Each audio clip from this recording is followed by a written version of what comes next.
Well, police are braced for hundreds of protesters in Crowborough this weekend after the first group of migrants was snuck into the old army camp under the cover of darkness.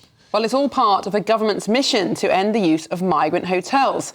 And they'll stay in barracks for a maximum of 3 months whilst asylum claims are processed. Well, joining us now is GB News Home and Security Editor Mark White. Mark, thanks for joining us this morning. Of course, residents are going to be very angry. How much of a difference will this protest really make? Well, let's see, and let's see what a head of steam they manage to get. There are potential legal challenges as well, with a judicial review application going in the very near future, and the council suggesting they may also launch legal action. The real concern is, although the government's saying that migrants will stay there a maximum of 3 months, that may or may not be true, but the overall number of 500 young males in that facility is not going to change much. It's going to be that number of people there. And the big issue for local people, which is what they were telling me throughout the day yesterday as they came to voice their concerns, is that these young men are going to be free to leave this facility anytime they like. There will be bus services laid on to take them to local towns like Crowborough and villages and towns around the local area. They'll be able to use GP and other facilities in the area. When people tell me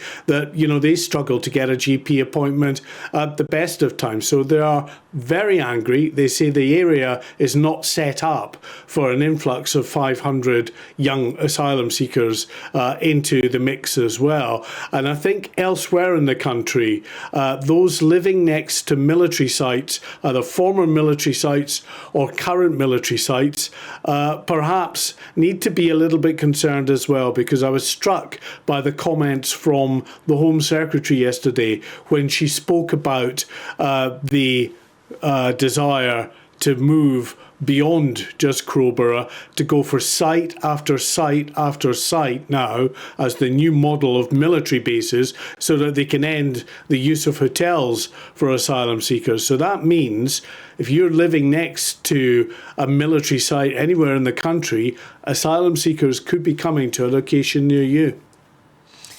Mark White, thank you very much for that report. Hello, I'm Bev Turner. Now, it can feel like the money in our bank accounts at the moment does not keep up with the cost of living, and maybe there's a solution. I'm here today with the CEO of TallyMoney, Cameron Parry. Cameron, what is TallyMoney? Well, Bev, with TallyMoney, you get a current account and a debit card, but instead of pounds, you use milligrams of gold as your everyday money. So why gold? Gold traditionally is a great store of value. It has, on average, gone up at over 11% per annum for the last 25 years against the pound. It's tripled in value in the last decade. And in the last 2 years alone, it's increased by 50% against the pound. Banks' savings products just can't compete with that level of growth. But this isn't just about gold. This is about a currency that you guys have created at TallyMoney. Explain it to me as though I'm an idiot. So, look, people need to be able to hold their earnings and build their savings in a money that retains its value and remains in their legal control and remains theirs to access, away from government control. Great. You had me at not exposed to government control. You should feel safe and happy with your money. You should have peace of mind. The more money you see in your bank balance, and that's the type of thing we're trying to deliver, and give people choice in the type of money they get to use every day. Brilliant. Thank you so much, Cameron. Thank you.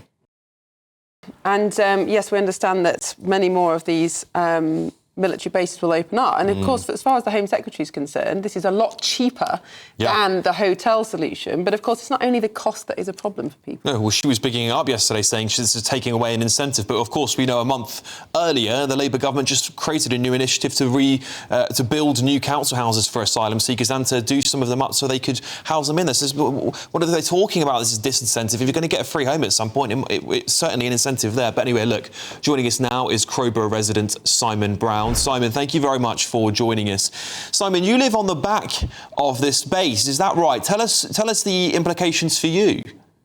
Yeah, we live almost next door to the main entrance to the camp. And I think it's important to say that this isn't a current military base or an ex-military base. We've been living here for 22 years, and it's a cadet training centre. And has been ever since we moved in. And ironically, we chose the location because we actually thought it would be quite secure, being next door to the camp.